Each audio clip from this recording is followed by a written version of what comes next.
जब सब रास्ते बंद हो जाए तब कृपा का रास्ता खुलता है। ये अविश्वासी जीव मानेगा नहीं। अगर इसको थोड़ी भी गली मिली संसार की तो संसार की ही गली में जाएगा, प्रभु के मार्ग में नहीं जाएगा। और जब प्रभु के मार्ग में चलोगे तो संसार की कोई विपत्ति या कोई संपत्ति आपको घसीट ले जाएगी। बहुत विचित्र माया का खेल है, बहुत विचित्र माया का खेल। इसलिए बिल्कुल जो कदम बढ़ाना बहुत मजबूत बढ़ाना, ऐसे बढ़ाना कि अगर घर के सब मर जाएं तो भी हम घर पीछे वापस नहीं लौटेंगे। जिसने देखने का हृदय में ठान लिया प्रभु के, तो उसे और के देखने की इच्छा नहीं कर ली चाहे नहीं, फिर वापस प्रभु की तरफ नहीं आ पाओगे, पक्का समझ लेना। या तो ये पूरे जीवन की बात कह रहा हूं, या तो ऐसी विपत्ति आएगी कि आपको भागना पड़ेगा, या ऐसा प्रलोभन आएगा। प्रलोभन भी आता है, बहुत जोर का प्रलोभन आता है। कितनी जगह ऐसे प्रलोभन आते हैं साधक के मार्ग में। प्रलोभन और भय, इन दोनों का त्याग करके जो भगवत मार्ग में बढ़ता है वही आगे जाकर के जान पाता है कि संकट, विपत्ति, अपमान, तिरस्कार, संसार सब ठुकरा रहा है, ये भगवान की कृपा है। समझ पाएगा कोई कृपा है? लगता है ये कोई कृपा है? कृपा है, नमस्कार, प्रणाम, माला पहनाया जा रहा है, अनुकूलता है, भोग सामग्री, जय जयकार, ये कृपा है? नहीं, ये कृपा नहीं। बहुत संभल के रहना, ये कृपा नहीं। कृपा है तिरस्कार, अपमान, निंदा, दुख, विपत्ति, संकट। क्यों? इससे संसार का राग और देह भाव नष्ट होता है। इसीलिए सम्मानम कलयाति घोर गरलम कहा गया। सम्मान विष है, नीच पुरुषों द्वारा किया हुआ अपमान अमृत है। विश्वास करो, तुम्हारे आगे पीछे बाएं दाएं ऊपर नीचे केवल भगवान की कृपा घेरे हुए है। वो सुधा धारा बरसा रही है, अमृत रस बरसा रही है। तुम्हारी शक्ति नहीं अब कि तुम भगवान के मार्ग से हट जाओ, क्योंकि ऐसा चिंतन करो, कितना आनंद है। मेरे आगे पीछे दाएं बाएं ऊपर नीचे सब तरफ से मैं कृपा से घिरा हूं। अब मुझे कोई भी परास्त नहीं कर सकता। मैं भी चाहूं तो अब नहीं वापस जा सकता, भाग नहीं सकता, क्योंकि कृपा ने मुझे घेर रखा है। देखो, भगवान पर भरोसा और इसमें कभी शिथिलता ना पावे तो बहुत जल्दी भगवत प्राप्ति हो जाती है। भगवान पर दृढ़ भरोसा और शिथिलता ना आना। जब वो परिस्थिति पैदा करते तब समझ में आता है। जब परिस्थिति थी द्रौपदी की कि कोई भी सभा में नहीं खड़ा हुआ उसकी रक्षा करने के लिए, अपने में दम नहीं रह गई, तब पुकारा, हे श्री कृष्ण द्वारिका वासिन गोविंद। चीरावतार भगवान का वस्त्रावतार हो गया। गजेंद्र जब हार गया, सब छोड़कर चले गए, हजारों वर्ष लड़ता रहा, लगा कि अब, तब वो पुकारा, हरि। ऐसे कुछ देहाभिमानी गजेंद्र ये है, मन, ये अहंकार, ये जब घेर करके, अब आप देखना, जिस पर विशिष्ट कृपा होती है उसका सब नाश कर देते हैं भगवान। कैसे? शरीर सब कुछ छोड़ करके भगवत मार्ग में चले तो शरीर तो स्वस्थ होना चाहिए। अब जो साधना थी, पद्मासन 6 घंटा 8 घंटा लगाकर भगवत चिंतन करना, भिक्षावृत्ति से जीना, अब किडनी फेल। जो ही सुना किडनी फेल तो जहां थे वहां से निकाल दिए गए। एक पैसा पास नहीं। बलराम ब्रजवासी तो सुनने आते हो तो जान रहे, एक पैसा पास नहीं।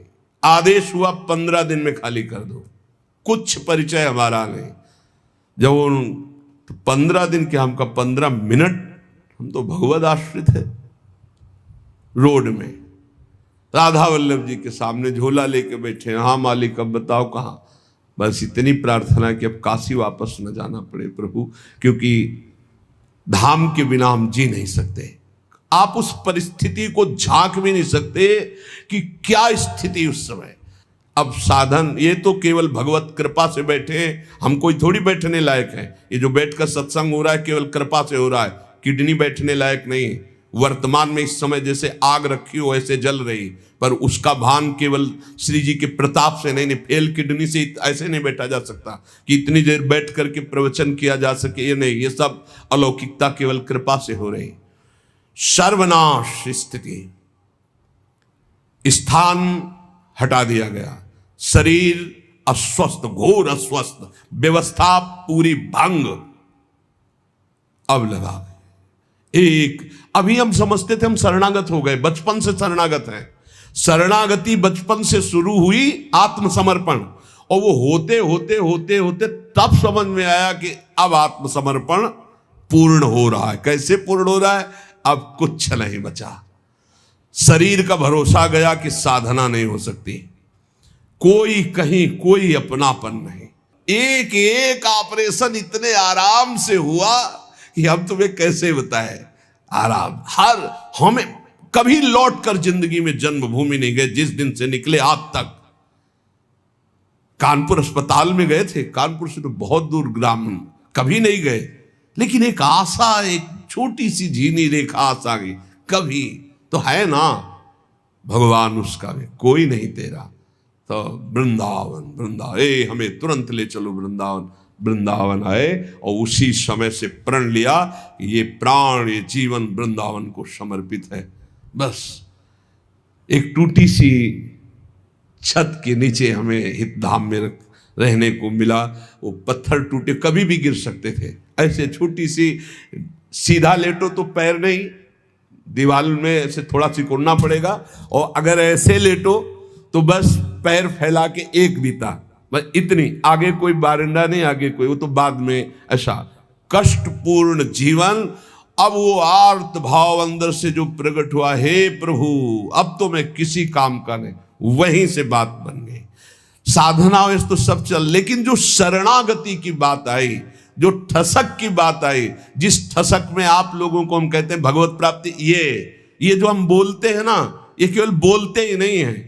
हाँ, ये बोलते ही नहीं है, बहुत बढ़िया मजबूत नौका मिल गई, खेवैया बहुत चतुर है, आज तक उस खेवैया की नाव में बैठने वाला कोई डूबा नहीं। श्री हरिवंश प्रताप नाम नौका, निज खेवक, भवसागर सुख तरत निकट, हरिवंश जो सेवक। यहां बहुत समझ के, जहां जहां हमारी आसक्ति है उसका राग नष्ट होगा, पक्का पक्का नष्ट होगा। जहां हमने सोचा कि ये मेरा है, वही मेरी प्रियाजू ने ऐसा ऑपरेशन किया कि पूरा गुणा लगा दिया और दिखाई दिया कि नहीं नहीं, ये भूल मत कर, तू किसी का नहीं, तेरा कोई नहीं। भगवान जिस पर विशिष्ट कृपा करते हैं उसके सब सुविधाओं का, ऐश्वर्य का, संबंधों का नाश कर देते हैं। एक बार वो तड़पता है, रोता है, दुखी होता है, जैसे ऑपरेशन, बस ये ऑपरेशन है, सीधे समर्पित हो जाओ। नहीं, अगर वो समर्पित करवाना चाहते ना तो बड़ा ऑपरेशन होगा, मेजर ऑपरेशन, छुटपुट ऑपरेशन नहीं होता, मेजर ऑपरेशन होता है। और इस ऑपरेशन के बाद जो स्वस्थता होती है वही आप देख रहे हो। जो ऑपरेशन हुआ ना, उसकी जो हमारी रोग निवृत्ति हुई, अहम की स्वस्थता जो देख रहे हो वही है। ये जो कुछ देख रहे हो ये वही स्वस्थता है, उसी ने निहाल कर दिया। शरणागति कमाने में बहुत घाटे में थे, और जब हो गए उनके तो पूरी प्रॉपर्टी के अधिकारी हो गए। कुंज महल की टहल सुख, संपत्ति दंपति पाई है। ये दंपति रूपी संपत्ति, श्यामा श्याम हमारे कुंज महल की टहल सुख, दंपति संपत्ति पाई है। जैसे रूप लाल हित प्रीति सो, जो 84 गाइए। श्री प्रियालाल के गुण गायन, प्रियालाल के आश्रित, प्रियालाल के नाम जप, प्रियालाल की सेवा, अपार सुख मिल गया केवल शरणागति पुष्ट होने पर। ये कभी नहीं हो, न साधन का अहंकार का कोई गुंजाइश है नहीं। क्या साधना, मरा हुआ आदमी उससे जो करवा रहे। अब हम कह सकते कि हम प्रवचन करते हैं, ये बोलने की क्षमता नहीं, प्रवचन क्या करते हैं? तो श्री जी करवा रही, स्पष्ट हम देख रहे हैं। हाँ, वो वहां से बटन दबा रहे, बस हो रहा है, बस हो रहा है, बस ऐसा। सम्मान की चाह भगवत प्राप्ति में बहुत बाधक है, और ये बड़ी सूक्ष्मता से बड़े ऊंचे ऊंचे साधकों में भी रहती है। ये बहुत बहुत विचित्र बात है। सम्मान की चाह बड़े ऊंचे ऊंचे साधकों में रहती है। बड़ी कृपा हो जाए तो इस सम्मान का भाव नष्ट हो जाए, नहीं तो ये बहुत सूक्ष्म रहता है। यही है सम्मान रूपी जहर का नशा चढ़ रहा है, जहर चढ़ रहा है। ये भगवत प्राप्ति में बहुत बाधक है। और जब भगवत प्राप्त हो जाता है, इस कोटि का सम्मान मिलता है, तो उसको सब भगवान की लीला, वो इस पर कोई भी महत्व नहीं होता। चाहे कोई गाली दे तो बुरा नहीं, और कोई प्रणाम नमस्कार करके प्रशंसा करे तो कोई भला नहीं। वो एक अलौकिक स्थिति होती है। भगवान के नाम पर अपने व्यक्तित्व की पूजा कराना, ये भगवत प्राप्ति से विमुख कर देने वाली बहुत बड़ी कमजोरी है। इसलिए इसको पहचानो अपने अंदर, चाहे गृहस्थ हो चाहे विरक्त हो। जब हम भक्ति करते हैं तो हम कुछ विशिष्ट हैं, अपने व्यक्तित्व की पूजा कराने की भावना अंदर बैठ जाती है। उसमें अहम पूजा करवाना चाहता। पूजा का मतलब आरती से ही नहीं है, मतलब सम्मान देना, आओ आओ आओ, विशेष अधिकार, विशेष सम्मान, विशेष। ये कमजोरी बहुत जोर की होती है। ये कमजोरी भगवान की प्राप्ति नहीं होने देती है। वो इस कमजोरी को अपनी कमजोरी ना मानकर बड़ी ऊंचाई मानता है। हम आपसे प्रार्थना करते हैं, यदि कहीं भी सम्मान की प्रियता हो तो इसे भगवान के बल से हटा दो, नहीं तो ये विघ्नों का जाल फैला देगी। अपने लक्ष्य से ये आपको हटा देगी, अग्रसर होने में बाधा पहुंचा देगी। कठिनाइयां आ जाएंगी आपके मार्ग में जिसे आप नहीं हटा पाएंगे। इसलिए आपसे अनुरोध है कि यदि कहीं किसी के अंदर भजनानंदी सुनने का, अपने को बड़ा भगत है ऐसा सुनने का, मान सम्मान पाने का, तो इसका त्याग कर दो, बहुत जल्दी आनंद की प्राप्ति होगी। जब मनुष्य केवल संसार के अनुकूल भोग पदार्थों की प्राप्ति में भगवान की पूजा का फल मानता है तो बड़ी भारी चूक कर बैठता है। पहला सम्मान, अपनी पूजा करवाना, अहम की प्रतिष्ठा का निषेध। अब यहां कह रहे हैं कि जब कोई उपासक अपने जो चाहा वो हो गया, इसमें भगवान के भजन का, भगवान की पूजा का, भगवान की कृपा का फल देखता, मैं जो चाहता हूं हो जाता है, बोले भारी भूल हो रही है। ये भूल आपको भगवान से विमुख कर देगी। भगवान की कृपा सभी पर, सभी अवस्थाओं पर बरसती है, पर जो अपनी अनुकूलता का भोग करते हैं, जिनकी बुद्धि अनुकूलता में भगवान की कृपा को तौलती है, वो माया के मोह बंधन में, भोगों में फंस जाते हैं। भोगों में फंस करके फिर उनका भजन लुप्त होने लगता है, फिर भजन मार्ग गुप्त हो जाता है। भजन मार्ग कहां प्रकाशित होता है? यहां हृदय में।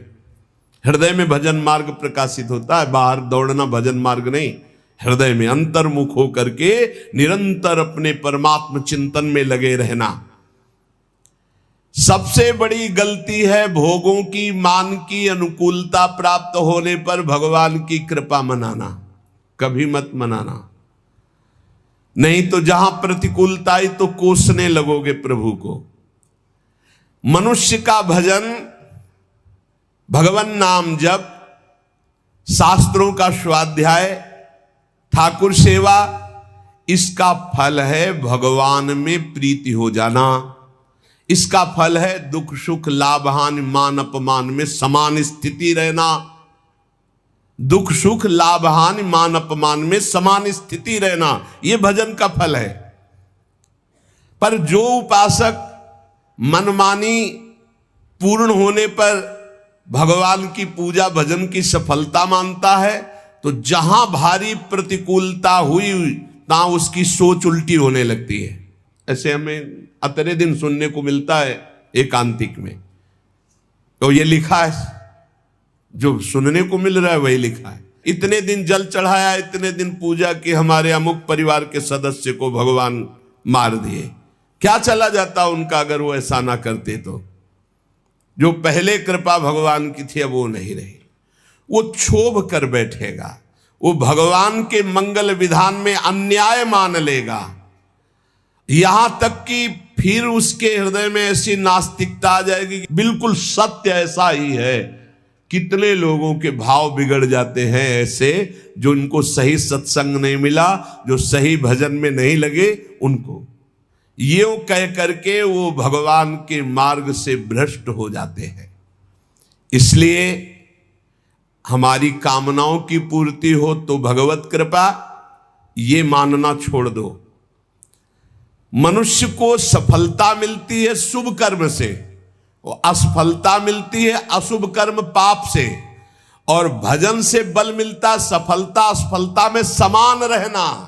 ये बात समझो, भजन का फल क्या है? भजन का फल सफलता नहीं है, जो चाहे वो मिल गया ऐसा नहीं है। भजन का फल है सुख दुखे समय कृत्वा लाभा लाभौ जया जयो। जय और पराजय में, हानि और लाभ में, सुख और दुख में समान भाव रखना, ये भजन का फल है। सुख मिलना शुभ कर्म का फल है, दुख मिलना अशुभ कर्म का फल है, और सुख दुख में समान स्थिति रखना, ये भजन का फल है, ये भगवत कृपा का फल है। अपनी कर्म वृत्ति को अहंकार की प्रधानता देकर मैंने ये कार्य किया, मैंने भोग लगाया, मैंने आरती की, मैंने भजन किया, मैं तीर्थ यात्रा में गया, मेरी कामना पूर्ण हो गई। अपनी बुद्धि, अपना बल, अपना भाव, अपना कला कौशल का घमंड अंदर रहता है। इसीलिए साधन करने पर, तीर्थ याटन करने पर, दान करने पर भी उसका जो फल है समता, वो नहीं आ पाती। वो ममता में ही फंसा रहता है। ये जैसे जैसे अहंकार बढ़ता जाता है, वैसे वैसे साधना में विघ्न उपस्थित होता है। सफलता हो गई तो मैंने विजय प्राप्त की। ये जो थोड़ा साधन करने पर अपनी सफलता दिखाई दे तो रोना चाहिए। हमने जो सोचा वही हो गया। बहुत खतरा, खर्चा हो रहा है भजन तुम्हारा जो भगवत प्राप्ति के लिए। सफलता मैंने प्राप्त की, अपनी बुद्धि का बल, अपनी बुद्धि का कला कौशल, घमंड, ये परमार्थ से भ्रष्ट कर देता है।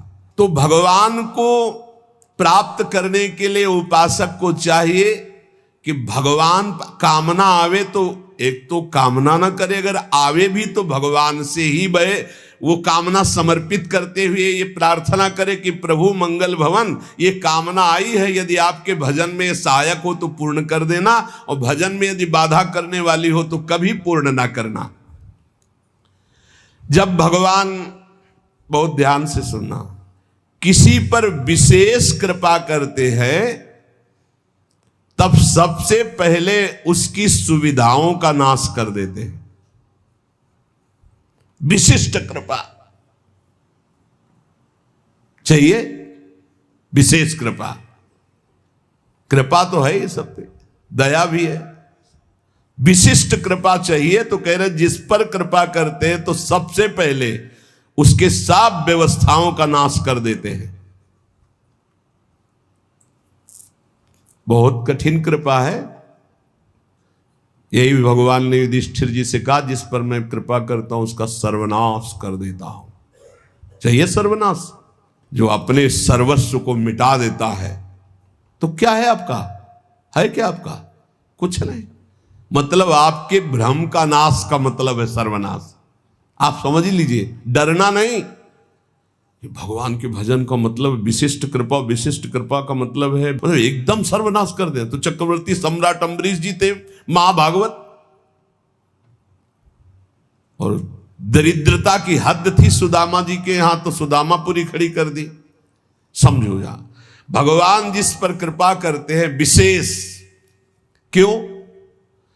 क्योंकि आपको सच्ची कहता हूं, ये पढ़े लिखे समझाने से समझ में नहीं आता। सुनो, जिस पर विशिष्ट कृपा करता हूं उसका सर्वनाश कर देता हूं। कहीं कोई आश्रय न साधना करे गया, न व्यक्ति करे गया, न वस्तु करे गया। बड़ा विचित्र खेल होता है, बड़ा विचित्र खेल प्रभु का। एक बार वो घबराएगा, दुखी होगा, बहुत परेशान होगा, पर ऑपरेशन किए बिना छोड़ा नहीं जाएगा। हाथ पैर बांध दिए जाते हैं, फड़फड़ा लो केवल। कहाँ जाओगे? अब कहाँ जाओगे? भाई नहीं कोई, कहाँ जाओगे? अब करोगे क्या करोगे? कोई रास्ता ही नहीं है। एक ऐसा प्रभु फांसते हैं, भगवान से प्रार्थना करो कि फांस लें आपको, छुट्टा न रहे आप, बड़ी कृपा हो जाएगी। ऐसा फांस लेते कि उनके सिवा कोई है ही नहीं, करे तो क्या करे, कोई है ही नहीं, कोई मतलब कोई रास्ते नहीं, जाऊं तो जाऊं कहां, जाऊं तो जाऊं कहां, कोई रास्ता ही नहीं है। बड़े कृपालु है, बड़े कृपालु है। सब माया मोह का पर्दा फांस करके ऐसे। और सुनो, भगवान उसका अपमान करवाते हैं, भगवान उसका उपहास करवाते हैं। बहुत ध्यान से सुनना है, इसलिए कह रहा हूं कि प्रश्न होते हैं कि हमारा बहुत उपहास होता है, तिलक न लगाऊं क्या, कंठी न बांधूं क्या, चलेगा?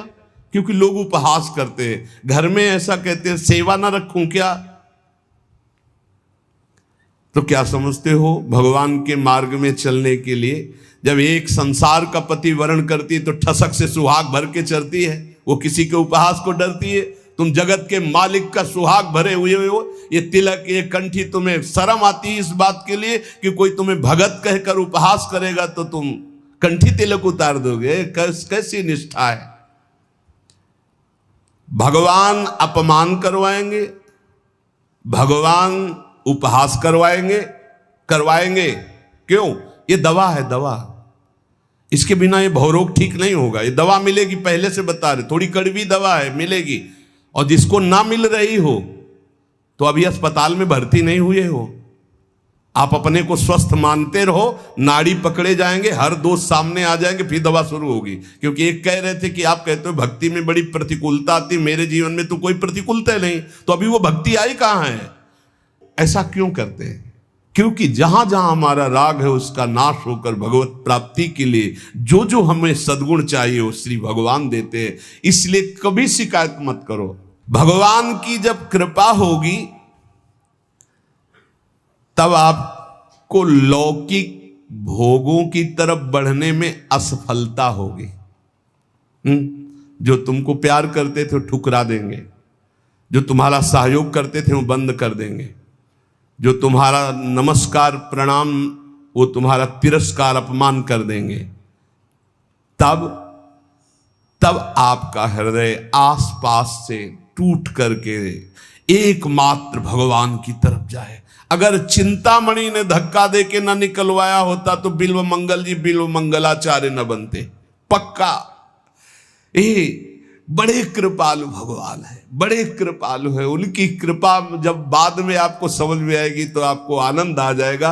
स्थिति एक बार ऐसी जीवन में जरूर आती है जब सर्व आश्रय टूट जाते हैं, केवल प्रभु का आश्रय। भगवान और धर्म, इन पर चलने वालों को कसौटी देनी होती है, वो महान दुखों से मुक्त होने के लिए। असंभव को भी संभव करने वाले तुम्हारे स्वामी तुम्हारे सामने जो अपमान और दुख भेज रहे हैं, इसका रहस्य है, इसमें छुपा हुआ रहस्य। इसलिए कड़ुआ बोल रहा है तुम्हारे सामने, क्यों बोल रहा है? क्योंकि भगवान उससे बुलवा रहे हैं। तो क्यों सुनवा रहे हैं? क्योंकि तुम्हारे अंदर इस कड़वी दवा की जरूरत है। प्यारे, प्रार्थना मान लो, विरोध मत करना, गाली पलट कर मत देना, बहुत जल्दी आपका हृदय निर्मल हो जाएगा। किसी की संसार में शक्ति है कि तुम जिसके सेवक हो तुम्हें कोई गाली दे सके, तुम्हारी तरफ कोई आंख उठा सके? अगर वो आंख उठा रहा है तो मेरे स्वामी ने उसको बोला है कि जाओ इसे आंख दिखाओ, इसको गाली दो। क्यों? क्योंकि कोई है अंदर ऐसा जहरीला फोड़ा, उसका ऑपरेशन हो रहा है, दवा दे रहे भगवान। विश्वास कर लीजिए, भगवान की कृपा से तुम्हारे अंदर ऐसी स्थिति उत्पन्न होगी जो शम होगी, जो सारी सफलताओं को लांग कर परमानंद में डूब जाओगे। इसलिए उपासक केवल भगवान को देखे। जहां कोई अपमान हो रहा है, जहां कोई परिस्थिति, जहां कोई दुख है, जहां कोई तिरस्कार, जहां कोई भगा रहा, उस समय देखे कि मेरे भगवान का विधान है, मेरे हरि का विधान है। जब तक प्रशंसा करने वालों के प्रति, आश्रय देने वालों के प्रति, अनुकूल भोग देने वालों के प्रति, बंधु बांधवों के प्रति, रिश्ते नातों के प्रति थोड़ा भी संबंध रहता है तब तक भगवत शरणागति पूर्ण नहीं मानी जाती। पूर्ण भगवत शरणागति के लिए जगत का अपनत्व, बंधुत्व, रिश्ते, नातेदारी, अपनी क्षमता, अपनी महानता, इन सबको मिट्टी में मिलाना होता है, तब भव समुद्र से पार होकर वो परमानंद में डूबता है। लेकिन हम आपको ये सब डर लग रहा होगा आपको सुन के, तो मत डरना, क्योंकि हम प्रियाजू की शरण में हैं। समझ गए? हम पूरे चैप्टर को समझा करके और इसके बाद एक ऐसी टेबलेट देते हैं जिसमें आपको बिल्कुल दर्द नहीं होगा, क्योंकि हम प्रियाजू की शरण में हैं। भगवान जिस पर कृपा करते उन पर ऐसी करते, और हमारी प्रिया जो जिस पर कृपा करती हैं तो अवगुण करे समुद्र सम, गणत नापनो जानी, राई के सम भजन को मानत मेरु समान। और अगर महाराज कि अब हम इसकी परीक्षा लेंगे, तो श्री जी कहते फिर हम आपकी परीक्षा लेंगे। तो महाराज कह देते नहीं, पास। तो प्रियाजू कहती आओ हमारे पास। है? हमारी तो बाजी जीत गई भाई। नागरीदासी जन्म जितायो बलिहारी बलिहारी, हमारी सब ही बात सुधारी, सुधार दी हमारी बात। श्री कुंज बिहारी ने श्री लाडली जी की शरणागति प्राप्त हो गई। यहां लाडली जी की शरणागति में परीक्षा नहीं होती। एक आपको अंदर की बात बता देते हैं, यहां इतनी अलबेली सरकार है, बस पास ही पास करती जाती है। परीक्षा ने कहूं न रिस कहूं, भूल हूं न होत सकी, रहत प्रसन्न सदा ही मुख हास्य। ये बस नाम चलाते रहना। श्री हरिवंश नाम सब सिद्ध सवै रसिक, बिलसे नौ निध्य भुगतें, देहि न जाचहि पोषण भरन न चिंत कराएं, श्री हरिवंश विभो बिलसाएं, श्री वृंदावन के माधुरी। मेरी महारानी जो जिनके अधीन श्री हरि है, उनका स्वभाव है वो न परीक्षा लेती हैं और न वो रोष करती। कहीं आपको प्रमाण नहीं मिलेगा। परीक्षा नहीं लेती और रोष नहीं करती और भूखा नहीं रहने देती, और कभी भी किसी भी परिस्थिति में